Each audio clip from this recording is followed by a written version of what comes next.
की इस प्रेस वार्ता में आप सभी पत्रकार और छायावार बंधुओं का हार्दिक अभिनंदन है, स्वागत है। हमारे बीच में इस प्रेस वार्ता को संबोधित करने के लिए भारतीय जनता पार्टी हरियाणा प्रदेश के अध्यक्ष आदरणीय श्री ओम प्रकाश धनखड़ जी उपस्थित हैं। उनके बाईं ओर बैठे हैं श्री मोहनलाल बड़ौली जी, पार्टी के प्रदेश के महामंत्री हैं, राई से विधायक हैं। उनसे आगे बैठे हैं वंदना पोपली जी, पार्टी की प्रदेश की प्रवक्ता हैं। मैं डॉक्टर संजय शर्मा, प्रदेश का मीडिया प्रमुख। मेरी दाईं ओर आप सबके परिचित, आप सबके बीच में रहने वाले कैप्टन भूपेंद्र जी, और उनकी दाईं तरफ बैठे हैं श्री विधु रावल जी, आप पार्टी के प्रदेश के प्रवक्ता हैं। हमारे जिला के मीडिया प्रमुख आप सबके परिचित हैं, जी के नेतृत्व में हो रही है। माननीय प्रदेश के मुख्यमंत्री श्री मनोहर लाल जी भी पूरी बैठक में उपस्थित हैं। तो इस बैठक में क्या क्या विषय रहने वाले हैं और आगामी क्या योजनाएं हैं, इसके बारे में माननीय प्रदेश अध्यक्ष जी से मैं निवेदन करूंगा कि हम सभी पत्रकार और छायाकार बंधुओं को संबोधित करें। आप सबका स्वागत है।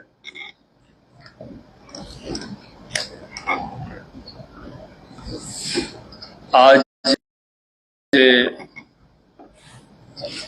22 जुलाई को 1947 को जो वर्तमान तिरंगा झंडा है, इसके स्वरूप को संविधान सभा ने स्वीकार किया। अगस्त माह में, अगस्त के दूसरे सप्ताह में 7 अगस्त से लेकर 15 अगस्त के मध्य तिरंगा यात्राओं की योजना कर रहे हैं।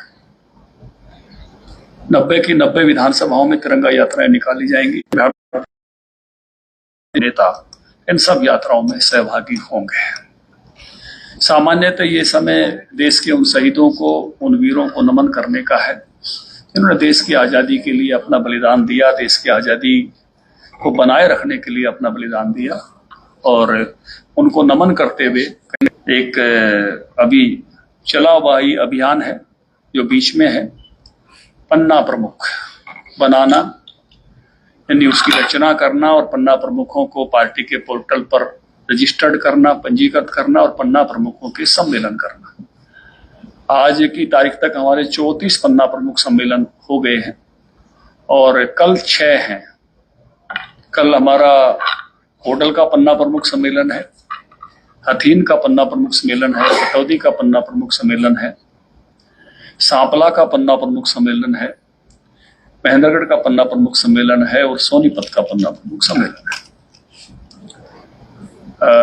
हमारे मुख्यमंत्री जी कल सोनीपत के पन्ना प्रमुख सम्मेलन में रहने वाले हैं। हमारे प्रभारी विप्लव देव जी महेंद्रगढ़ और सांपला में रहने वाले हैं और होडल, हथीन और पटौदी सम्मेलन में मैं स्वयं रहने वाला हूं। हमारे कुल पन्ना प्रमुख जो बनने वाले हैं वो अपेक्षित संख्या 3,46,000 है। मुझे ये बताते हुए खुशी है कि आज हमारे पन्ना प्रमुख 2,01,576 पंजीकृत हो गए हैं। हम तेजी से ये काम कर रहे हैं और अगस्त के अंत तक हम इस काम को पूरा करने का लक्ष्य लेकर चले हुए हैं कि हमारी 90 की 90 विधानसभाओं के पन्ना प्रमुख पंजीकृत हों और उनकी रचना हो, पंजीकृत हों और उनके सम्मेलन हों। इस संगठनात्मक काम को एक गति देने के लिए भी आज की बैठक का हम जो है इस गतिविधि को जहां कम है वहां कैसे तेजी के साथ आगे बढ़े, इसकी योजना रचना आज की बैठक में हो रही है। तो समीक्षा भी हो रही है और आगे तेजी से काम किया जाए, इसके लिए भी प्रेरित करने का काम, जहां कम वहां हम। इसी कैंपेन को और गति देने के लिए हमने एक बड़ा कैंपेन ले रहे हैं। हम अगस्त के चौथे सप्ताह में, तीसरे चौथे के बीच में 19-20 अगस्त से एक 7 दिन के लिए हम लगभग 4,000 से अधिक अल्पकालीन फुल टाइमर एक सप्ताह का समय का दान देने वाले कार्यकर्ता वो निकालेंगे और ये हर 5 बूथ पर 6 दिन का समय देंगे। 1 दिन इनकी ट्रेनिंग होगी, अपनी अपनी लोकसभा में रहेंगे लेकिन अपने जिले में नहीं रहेंगे। ऐसा एक बड़ा कैंपेन जो है वो 4,000 का लक्ष्य लेकर चले हैं। देखते हैं सफलता का हमारा रेशियो क्या रहता है। इतना बड़ा अभियान इससे पहले हमने लिया नहीं है लेकिन एक पूरे जोश के साथ पार्टी एक बड़ा कैंपेन ऐसा ले रही है कि लगभग हर शक्ति केंद्र तक हम एक अल्पकालीन 1 सप्ताह का समय का दान देने वाला कार्यकर्ता भेजें और 1 सप्ताह वो उस क्षेत्र में लगा कर आए, पार्टी की गतिविधियों को मजबूत करें। पार्टी का जो कैंपेन चला हुआ है अभी तक, जो पन्ना प्रमुख का है, बूथ सशक्तिकरण का है, पार्टी के लाभार्थियों, जो सरकार के लाभार्थी हैं उनको संपर्क करने का है, पन्ना प्रमुखों को संपर्क करने का है, जहां नहीं बने हैं वहां बनाने का है। इस काम के लिए एक बड़ा कैंपेन जो है वो अल्पकालीन विस्तारक, हम इसको थोड़ा समय का 1 सप्ताह का समय का दान करने वाले कार्यकर्ताओं की एक सूची बन रही है और उनके समय का दान लेंगे, उनको अपनी ही लोकसभा क्षेत्र में, लेकिन अपने जिले से दूसरे जिले में उनके समय का दान लेंगे। मान लो हिसार में, हिसार भी है तो हिसार में 1 सीट भिवानी की भी है, हिसार में 1 सीट जो है वो जींद की भी है, तो उस नाते से अपनी विधानसभा से दूसरी विधानसभा या दूसरे जिले में भेजने का प्रयास करेंगे। तो ऐसा एक बड़ा कैंपेन जो है वो लेने जा रहे हैं। इसी के साथ साथ हमारा एक लाभार्थी संपर्क का बड़ा कैंपेन 30 जुलाई को प्रधानमंत्री जी की मन की बात है। मन की बात सुनने के तुरंत बाद हम लगभग 10 लाभार्थियों को हर बूथ पर संपर्क करेंगे। इस बार का जो लक्ष्य हमने रखा है वो चिरायु कार्ड जिनको मिला है उनको संपर्क करने का लक्ष्य रखा है। तो ऐसे चिरायु कार्ड के लाभार्थियों को संपर्क करेंगे। 2 लाख लाभार्थियों को संपर्क करने का टारगेट ये दे रहे हैं। हर मन की बात के कार्यक्रम के बाद हर महीने ऐसे 2 लाख लाभार्थियों को संपर्क करते हुए इस तरह से हम आगे बढ़ेंगे। जो कुछ कार्यक्रम हमारे हुए जून सप्ताह में, प्रधानमंत्री जी के 9 साल का जो समय था उसके होने के, लेकिन कुछ कार्यक्रम उसमें इतने ओवरलैप्ड कार्यक्रम थे, हमारे कुछ कार्यक्रम रह गए। जैसे हर जिले में प्रबुद्ध सम्मेलन होना था, हर जिले में लाभार्थी सम्मेलन होना था, हर जगह पुराने कार्यकर्ताओं के साथ मीटिंग होनी थी, हर विधानसभा में एक टिफिन बैठक होनी थी। ऐसे उसका भी एक, जो बचे हुए जितने भी काम है हम कर पाए, बहुत अच्छा कर पाए। हमने 18 जून से लेकर 30 जून के बीच में 9 रैलियां की। फिर पार्टी के लिए ऐतिहासिक था ये। इतने कम समय में इतनी रैलियां हमारी पार्टी ने पहले कभी नहीं की थी।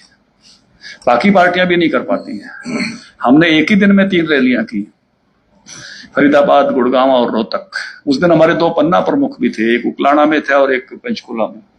तो इसलिए पार्टी उस नाते से एक बहुत ज्यादा एक्टिविटीज उस समय, बहुत मजबूत एक्टिविटी कर पाई, लेकिन उसके साथ साथ कुछ एक्टिविटी जो बीच में छूटी है उनको पूरा करने का भी टारगेट यहाँ से कार्यकर्ताओं को देकर भेज रहे हैं।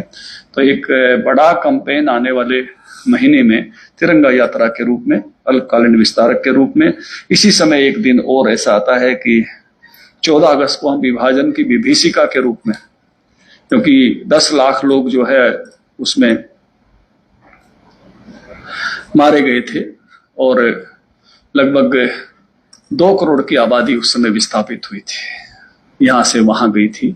तो वो एक बड़ा दर्द का विषय है। कहते हैं कि जो देश अपने ऐसे बुरे दिनों को भूल जाता है तो बुरे दिन फिर से आ जाते हैं, इसलिए लोग अपने बुरे दिनों को याद रखते हैं।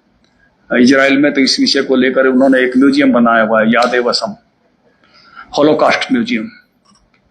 तो कहते हैं कि हमारे जो बुरे दिन थे सेकेंड वर्ल्ड वॉर के समय में, जो 60 लाख यहूदी मारे गए थे, हम उसको भूलने नहीं देंगे। मैंने 2 बार वो हॉलोकास्ट म्यूजियम देखा है जिंदगी में, फिर मौका मिला तो फिर देखूंगा। वो बहुत प्रेरणादायी है, बहुत ही प्रेरणादायी है। इसी में से नया इजराइल खड़ा हुआ है। तो ऐसे जो कष्ट के समय कोई भी रहे हैं तो उसको याद करते हुए, तो उसके लिए भी हमने 14 अगस्त को हर जिले में कार्यक्रम करने का तय किया है। तो ऐसे कुछ कार्यक्रम तय किए हैं। माननीय मुख्यमंत्री जी का भी उद्बोधन आज की बैठक में शाम के समय होने वाला है। हमारे प्रभारी जी आने वाले थे, लेकिन कुछ निजी कारणों से उनका कार्यक्रम स्थगित हुआ है। सुबह ही उन्होंने बताया कि मैं आज नहीं रह पाऊंगा, कल के कार्यक्रम में रहूंगा। तो बैठक के नाते इतनी बातें मुझे आपसे साझा करनी थी। आपके कोई सवाल हैं तो जरूर। सर, कैथल में 29 लोगों ने इस्तीफा दे दिया है, ऐसी स्थिति क्यों आई? बीजेपी के जो लोग थे और आपके पास उनका इस्तीफा आया है नहीं है, तो ऐसी स्थिति क्यों आई? नंबर 2, बाढ़ के कारण हरियाणा में काफी हालात खराब है, किसानों को कितना मुआवजा दिलाने का काम करेंगे? देखिए, सवाल नंबर 1, व्यक्तिगत रूप से मेरे पास किसी का इस्तीफा नहीं पहुंचा है, लेकिन एक अपील मैं आप सबके माध्यम से जरूर करना चाहूंगा। महापुरुष सबके साझे के होते हैं। महापुरुषों को कभी जाति के नजरिए से हमको नहीं देखना चाहिए, उनका क्षेत्र के नजरिए से भी नहीं देखना चाहिए। जैसे सुभाष हैं तो पूरे देश के नायक हैं, भगत सिंह है तो पूरे देश के नायक हैं, राजगुरु हैं तो पूरे देश के नायक हैं, राम हैं तो हर दिल के नायक हैं, हम ऐसे कृष्ण हैं तो हर दिल के नायक हैं। इनको हम जातीय नजरिए से नहीं देखना चाहिए किसी को भी। महापुरुष सबके साझे होते हैं और इसी दृष्टि से सबको देखना चाहिए। और ऐसी कोई बात हुई है, किसी की भावनाओं को कोई ठेस पहुंची है, तो हम उनको समझाएं बुझाएंगे। पार्टी को, सभी कार्यकर्ताओं को साथ लेकर आगे बढ़ेंगे। जो बाढ़ इस बार आपदा घोषित की गई है, 45 सालों का रिकॉर्ड टूटा है। और आप सबको मालूम है कि हमारी सरकार जब नहीं बनी थी तो आपदा प्रबंधन का पैसा केवल 6,000 रुपये मिलता था, हमने उसको आते 12 किया, अब 15 है। तो जिनकी भी फसलें इसमें खराब हुई हैं, जो डिजास्टर मैनेजमेंट का फंड है उसके माध्यम से उनका सहयोग किया जाएगा। प्रदेश में बीमा भी जो है वो उसकी वो हो गई है नोटिफिकेशन, तो जिनको बीमा के माध्यम से मिलना चाहिए वो अपना बीमा कराएंगे, क्योंकि वो पूरी क्रॉप टाइम का होता है, तो उनको भी उस नाते से सहयोग मिलेगा। इसके अतिरिक्त भी जिनके नुकसान हुए हैं वो डिप्टी कमिश्नर के माध्यम से, किसी की दुकान का है, मकान का है, किसी फार्म अलग प्रकार के जैसे पशुओं के फार्म होते हैं उनका है, वो पंजीकृत करा रहे हैं। तो उनके नाते से जो है वो जो इस बार जो बाढ़ है वो हमारे हरियाणा में 2 पैटर्न है पानी के बहाव के। एक इंडस का पैटर्न है, सिंधु नदी का पैटर्न, जिसमें गग्गर और ये डांगरी और कौशल्या ये सब सरस्वती ये आती हैं, और एक यमुना का पैटर्न है। दोनों में बाढ़ आई है। संयोग ऐसा बना है कि ऐसी जगह पर वर्षा है भगवान जो है जिसमें दोनों क्षेत्रों में जल भराव हुआ है, तो इधर सिरसा तक भी इस पानी का इस प्रकार से फतेहाबाद तक असर आया है, और उधर भी जो है यमुनानगर से शुरू होकर और उन जिलों में सोनीपत में, पानीपत में कुछ मात्रा में, वहाँ यमुना के बेसिन में भी इसका असर आया है।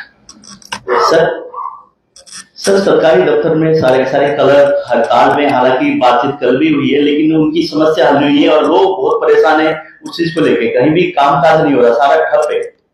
निश्चित रूप से जब काम होता है तो आम जन को परेशानी होती है, और उसके कारण से कलेक्ट तो इस सारे सिस्टम का अपने आप में एक महत्वपूर्ण कड़ी होते हैं। सरकार लेकिन जैसे आपने कहा वार्ता में लगी हुई है। आज भी अभी भी मुख्यमंत्री जी बीच बीच में शायद कुछ ऐसे विषय पर बात कर रहे थे, तो निश्चित रूप से जल्दी समाधान हो, हम सबकी यही अपेक्षा है। संसद में दीपेंद्र हुड्डा के सवाल पर श्रम एवं रोजगार राज्य मंत्री की तरफ से जवाब दिया गया कि बीजेपी राज्य में 3 गुना बेरोजगारी हरियाणा में बढ़ी है, कितना सहमत है आप?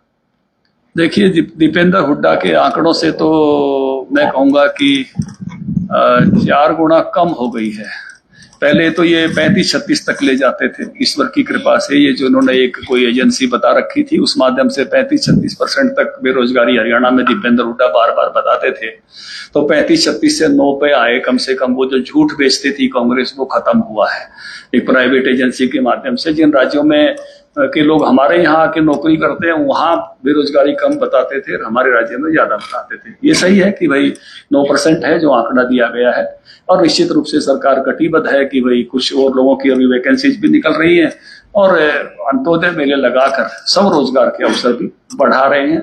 नई इंडस्ट्री भी आ रही है। जैसे थोड़े दिन पहले ही आपको ध्यान है कि प्रधानमंत्री जी ने मारुति के एक नया प्लांट बनने लग रहा है सोनीपत में, उद्घाटन किया था। रेल डब्बा फैक्ट्री बनी है, इतनी बड़ी मंडी जो है कई हजार करोड़ की गन्नौर में, उसका काम शुरू हो गया है। ऑर्बिटल ट्रेन का काम जो है, कई हाईवेज अपने यहाँ निकल रहे हैं। तो निश्चित रूप से रोजगार के अवसर और बढ़ेंगे और ये और नीचे आए, हम सबकी अपेक्षा है। सर, जब से किरण चौधरी, रणदीप सिंह सुरजेवाला और कुमारी शैलजा एक साथ हाथ जोड़कर यात्राओं में, रैलियों में खड़ी नजर आ रही है, बीजेपी के लोग बड़े खुश हैं। हाथ जोड़े, कोई राम राम करे तो उसमें तो कोई कष्ट की बात तो होनी नहीं। लेकिन तीनों के हाथ मिलने से बीजेपी में इतनी खुशी की लहर नहीं, ये आपका कहीं आपने कहीं ये नजरिया, ये आकलन ये कहीं किया होगा, मुझे मालूम नहीं है। लेकिन चुनाव नजदीक है तो सभी दलों के सब नेता सक्रिय होते हैं, तो निश्चित रूप से उन्होंने भी अपनी सक्रियता बढ़ाई है चुनाव की दृष्टि से। ये सहज स्वाभाविक है, सारे दल उस समय सक्रिय, तो कांग्रेस के सब नेता भी सक्रिय होंगे। उनके साथ एनडीए और इंडिया को कैसे देखते हैं? दूसरी ये कि जेजेपी के साथ में जो दोबारा जो तवज्जो दी गई, ये मजबूरी है या जरूरत है? देखिए, पहली बात तो ये है कि ये जिस तरह से कांग्रेस पार्टी ने हमेशा ही राष्ट्रीय प्रतीकों को एक तरह से अपने प्रतीक बनाने के पहले भी बहुत काम किए, जो नेशनल फ्लैग लेके आए उसी तरह का कांग्रेस ने अपना झंडा, उसमें कोई बहुत अंतर लेकर रखकर नहीं चली और अभी भी उसी प्रकार का ये नामकरण कोशिश की है, जिससे लोगों के बीच में ये एक संभ्रम रहे कि ये किसी दलों की बात है कि भारत की बात है। इस पर ऐतराज भी हुए हैं, पूरे देश ने इस बात पर ऐतराज जताया है। बाकी उनकी ताकत और उनकी वीकनेसेस क्या है ये आपके भी ध्यान में है कि जिन स्थानों पर वो साथ आएंगे वहां कईयों की ताकत ही नहीं है, जिन स्थानों पर उनके टिकटों के बंटवारे हैं वहां उनके अपने झगड़े भी हैं, प्राइम मिनिस्टर कैंडिडेट भी तय नहीं है। इसलिए बहुत बड़ा चैलेंज मैं नहीं मानता कि कोई पुराने यूपीए का है। निश्चित रूप से एनडीए की बैठक भी हुई है, जेजेपी भी गई है, जेजेपी उसका हिस्सा है निश्चित रूप से, क्योंकि सरकार में साझेदार है। इसका जो अगला सवाल आप पूछोगे वो उत्तर मैं पहले दे चुका हूं और आपने यहाँ से उसके लिए एक बड़ी बहस यहाँ से खड़ी कर दी थी। नहीं, मैं तो इतना ही पूछ रहा हूँ कि मजबूरी या जरूरी जेजेपी? नहीं, कोई मजबूरी नहीं, और जो है गठबंधन की साथी है, गठबंधन में अच्छी सरकार चला रही। सर, जेजेपी हर सीट के ऊपर अपना अलग चुनाव लड़ने का फैसला कर चुकी है, तो इसे आप कैसे देखते हैं? देखिए, अभी अगले चुनाव में जाने के बारे में किन्हीं दलों का कोई फैसला नहीं हुआ है। जेजेपी बीजेपी का सरकार चलाने का गठबंधन है, वो हमने पहले भी कहा चल रही है, इसलिए वो एनडीए का हिस्सा भी है। अगला निर्णय होगा तो आपसे साझा करेंगे। सर, तलवंडी गांव के लोग बहुत दिन से धरने पे हैं और दूसरा एयरपोर्ट को लेके भी लोगों के मन में संशय बना हुआ है, इस बारे में क्या कहेंगे? देखिए, मुझे तो जो जानकारी है वो एयरपोर्ट के बारे में तो एक अच्छी जानकारियां बार बार आती है कि अच्छे लेवल का एयरपोर्ट बन रहा है, डेवलप हो रहा है। जिनको जानकारी है वो ज्यादा बताएंगे। तलवंडी का मुझे लगता है वो जो गांव के रास्ते वाला विषय है, कुछ और विषय है, मुझे उसकी भी डिटेल जाने। कैप्टन साहब को जानकारी है तो इन्होंने बता देना चाहिए। सर, किसान लगातार धरने पर है और जैसे हिसार के मिनी सेक्रेटरी की बात करें तो यहाँ भी धरना दे रहे हैं, काफी संख्या में किसान है। क्या किसान को सरकार मना नहीं पा रही है? उनका जो मांग है वो मानने में क्या देरी है? क्या कारण है ऐसे कि किसान की तरफ गौर नहीं किया जा रहा मुआवजे को लेकर? कौन से मुआवजे के लिए बैठे हुए? मेरी डिटेल जानकारी अगर आप पे है तो आप सवाल में 2022 फसलों के मुआवजे के लिए। बीमा का है या बीमा सर, बीमा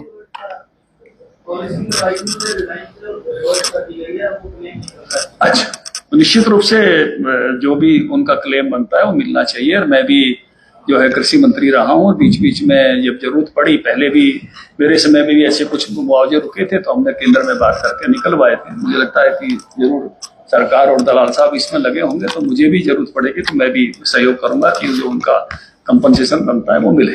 सर, हरियाणा में मंत्रिमंडल में कोई बदलाव का है सर? नहीं, अभी कोई बदलाव नहीं। ठीक।